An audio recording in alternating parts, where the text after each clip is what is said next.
Hey guys, it's Jannat. Welcome back to Sidhu blogs. तो guys, आज की वीडियो का रिएक्शन होने वाला है कॉमेडी एपिसोड नंबर 127 पे, जिसके बारे में CB अरसलन ने बात करी है इंडिया वर्सेस बांग्लादेश के मैच के बारे में, जो कि पता नहीं क्या हो रहा है। मैच का वो मैच ऐसे उलट गया और बांग्लादेश जीत गया। दोनों मैचेस बांग्लादेश जीत चुके हैं। एंड सो या ये रिएक्शन होने वाला है India versus Bangladesh CB comedy पे। और अगर आप लोग अभी तक हमें इंस्टाग्राम पे फॉलो नहीं कर रहे तो ये रहे हमारे 2 Instagram handles, please do follow us. और अगर आप लोगों ने अभी तक हमारे यूट्यूब चैनल को सब्सक्राइब नहीं किया तो नीचे वाला वो सब्सक्राइब का बटन दबा दो। और चलिए let's begin with the reaction. अच्छा दोस्तों, तो ये चल रहा है कि इंडिया और बांग्लादेश का जो दूसरा मैच था वो भी बांग्लादेश जीत चुका है। मतलब सीरीज जो है वो बांग्लादेश 2-0 से जीत चुका है। और पाकिस्तानियों को ये समझ नहीं आ रही कि उनकी हार में खुशियां मनाएं कि अपनी हार का गम मनाएं। पूरा इंडिया और पूरा पाकिस्तान एक दूसरे की हार के ऊपर ही इस वक्त खुशियां मनाने में बिजी है।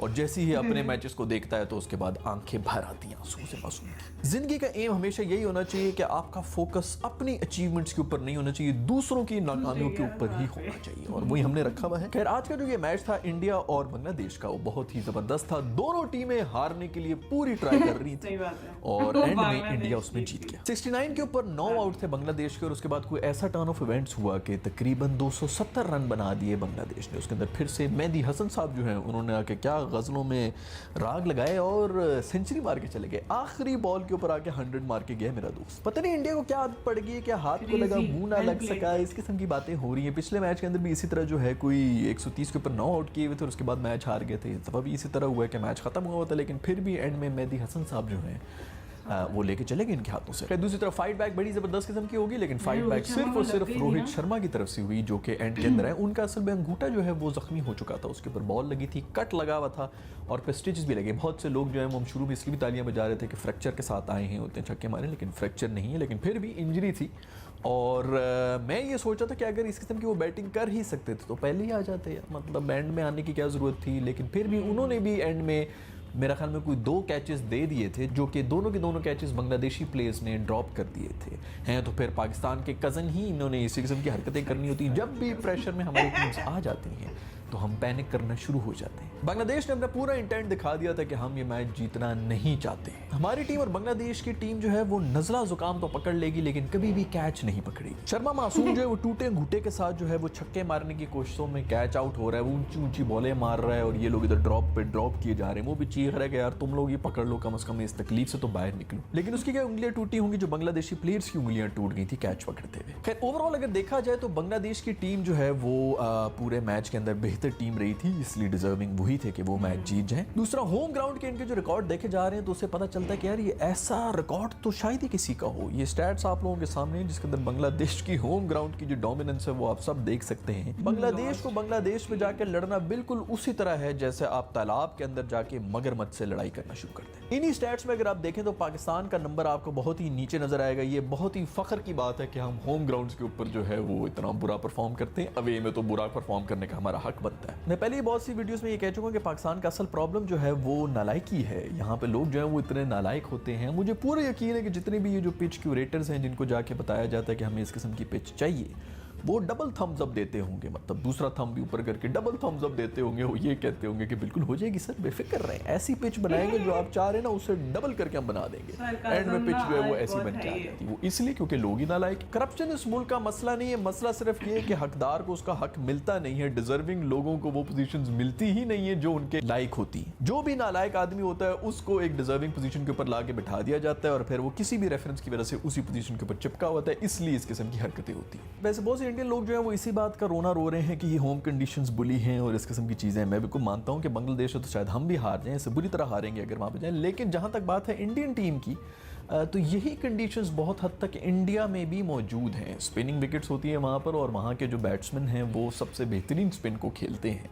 पेस वेस तो कुछ खास थी नहीं, जो भी हो, जिस तरह की भी कंडीशंस चल रही हैं मेरा ख्याल में ये इंडिया को तो सूट करती हैं, क्योंकि बांग्लादेश की भी वही स्ट्रेंथ है जो कि इंडिया की स्ट्रेंथ है। खैर, जो भी वो सीरीज जो है वो बांग्लादेश जीत चुका है और मसला सिर्फ ये हो रहा है कि ये समझ नहीं आ रही कि इंडिया की टीम के ऊपर बात की जाए, और अगर इंडिया की टीम के ऊपर बात की जाए तो कौन सी टीम के ऊपर बात की जाए, क्योंकि पिछले पूरे एक साल में कोई मेरे ख्याल में 3 कौन से जगह 4 अलग टीम्स teams तो हम भी देख खेले। चुके हैं। जो टीम एशिया कप में खेली थी वो उसके बाद वर्ल्ड कप में नहीं खेली, जो वर्ल्ड कप में खेल रही थी वो उसके बाद न्यूजीलैंड टूर में नहीं खेल रही थी, जो न्यूजीलैंड टूर में खेल रही थी वो अब यहाँ बांग्लादेश टूर पे नहीं खेल रही है। तो कौन सी टीम के ऊपर कमेंट किया जाए और क्या एक फ्यूचर का प्लान बनाया जाए कि कौन चल रहा है और कौन नहीं चल रहा। मेरे ख्याल में जब बहुत ज्यादा आपके भी पास काफी ऑप्शंस tough हो है जाती है ना ना प्लेयर्स की, तो वही सबसे बड़ा मसला बना हुआ है यहाँ पर। जो बेंच स्ट्रेंथ इतनी ज्यादा स्ट्रांग है उसी वजह से समझ ही नहीं आ रहा कि प्लेइंग 11 कौन है। उमरान मलिक को बहुत ज्यादा तारीफें की जा रही हैं, उनकी विकेट जो है वो निकल के 2-4 फिरकियां उसने खा ली थी, उसके ऊपर इनके जो इंडियन कमेंटेटर्स थे वो बिल्कुल पागल हो चुके थे ये बता बता के कि बहुत मजा आ रहा है उड़ती हुई विकेट को देखकर। थोड़ी हंसी मुझे आ रही थी क्योंकि पेस जो है वो कम ही देखी हुई है, लेकिन उसके बाद जब एंड में उन्होंने बहुत कुट खाना शुरू कर दी तो उसके बाद भी कमेंटेटर्स इसी किस्म की बातें करना शुरू हो गए कि नहीं ये तो नॉर्मल बात है, पेस को तो पड़ती है, पेस को तो छक्के चौके पड़ते रहते हैं। भाई ये सबको पता है कि पेस को छक्के चौके पड़ते हैं, इसीलिए उनको रोकना पड़ता है, यही एक पेसर का काम होता है। दूसरा, पेसर जो है वो टेल एंडर से इस तरह छक्के चौके नहीं खा रहा था जिस तरह भाई खा रहे थे। अगर कोहली जैसा बैट्समैन जो है वो रफ्तार के ऊपर छक्के चौके मार रहा हो तो फिर समझ भी आती है, लेकिन अगर टेल एंडर्स रफ्तार को जो है वो उठा के छक्के मार रहे हो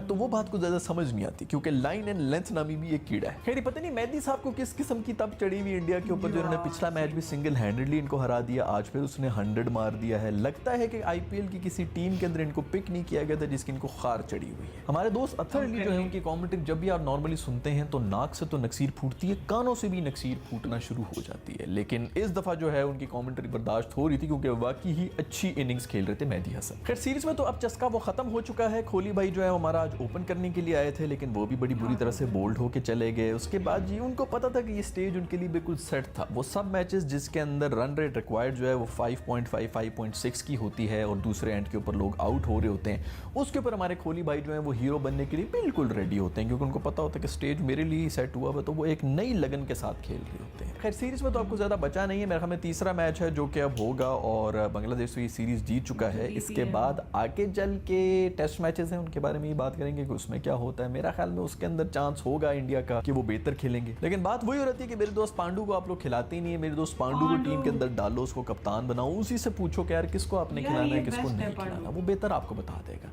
ये सिर्फ माइंडसेट की अब गेम है। जितने आप एग्रेसिव किस्म की क्रिकेट खेलेंगे, 90s में हम खेला करते थे, उसके बाद ऑस्ट्रेलियन जितने भी कैप्टन आए थे वो एग्रेसिव खेल रहे थे, उसके बाद कोहली का और धोनी का जो माइंडसेट था वो भी एग्रेसिव ही था। अब आके आप वही देख रहे हैं इंग्लैंड का, जिस तरह उन्होंने हमें लताड़ दिया टेस्ट मैच के अंदर।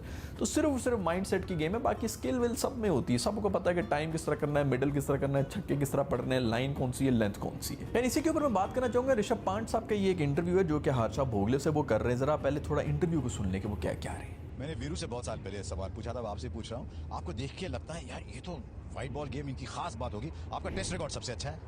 सर रिकॉर्ड तो एक नंबर है मेरे हिसाब से।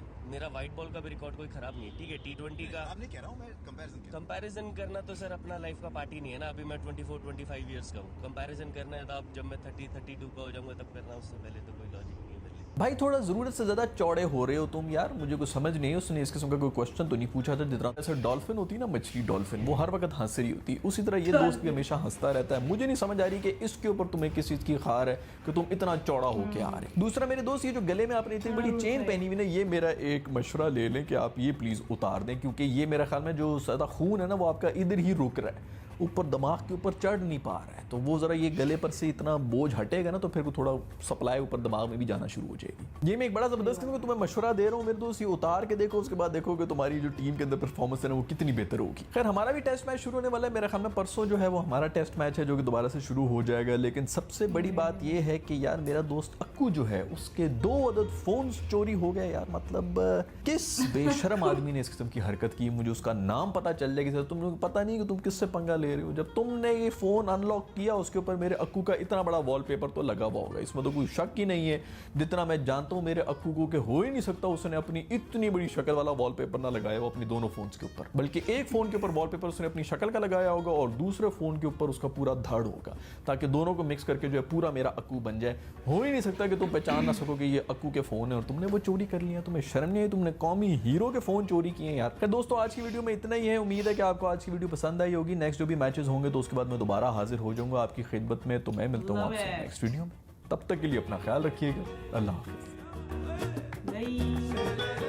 तो गाइस बाकी टेक्निकल बातों में मैं नहीं जाऊंगी, मुझे ज़्यादा कुछ आइडिया नहीं है। बट हाँ इन्होंने जो भी बातें करी है बहुत सही करी है कि इंडिया की बहुत सारी टीम्स है, उसमें से किस टीम को निकाला जाए या बोला जाए, या उनमें से मतलब I think too many players is always a confusion. उसकी वजह से शायद कन्फ्यूजन भी होगी कि परफेक्ट प्लेइंग 11 कौन से हैं। इसमें से काफ़ी की सारी चीज़ें मुझे नहीं पता थी, मैंने ठीक से फॉलो नहीं किए ये मैचेस। लेकिन CB अरसलन ऐसी वीडियोस क्रिकॉमेडी, मतलब क्रिकॉमेडी की वीडियोस में तुम्हें हर एक चीज़ पता लग जाएगी। मोस्टली मुझे अब सब कुछ पता लग गया है कि क्या क्या चीज़ें मैंने मैचेस में मिस करी है। और एक बात है इस वीडियो की, इसमें जो अरसलन का सार्काज़म लेवल था ना, वो यहाँ था यार। सब चीज़ों को बताना, वो भी एक फ़नी तरीके में। I think it is a very very very good job that he does हर एक वीडियो में। प्लस ये ऐसी वीडियोस बनाते हैं कि इंडिया जब हारा भी हो या जीता भी हो, ये उसी ज़ील से वीडियोस बनाते हैं जो कि ये पाकिस्तान के हारने या जीतने टाइम बनाते हैं। तो मन करता है कि इनकी वीडियोस देखें। He is the only person इनकी वीडियोस मैं देखती हूँ जब इंडिया हार जाता है या जीत जाता है, बिकॉज इनका पॉइंट ऑफ व्यू अलग ही होता है। ये बिना बायसनेस से बताते हैं एंड सुनने में देखने में अच्छा लगता है, फ़नी भी होता है। So I really love his videos, और ये आज का कॉमेडी भी मुझे बहुत अच्छा लगा। So guys, this was my reaction and I really hope that you liked it. And if you did this video को लाइक कर दो, बहुत सारे कमेंट्स कर दो और हमारे चैनल को सब्सक्राइब कर दो। So guys, this is Sidhu blog signing off. I love you guys.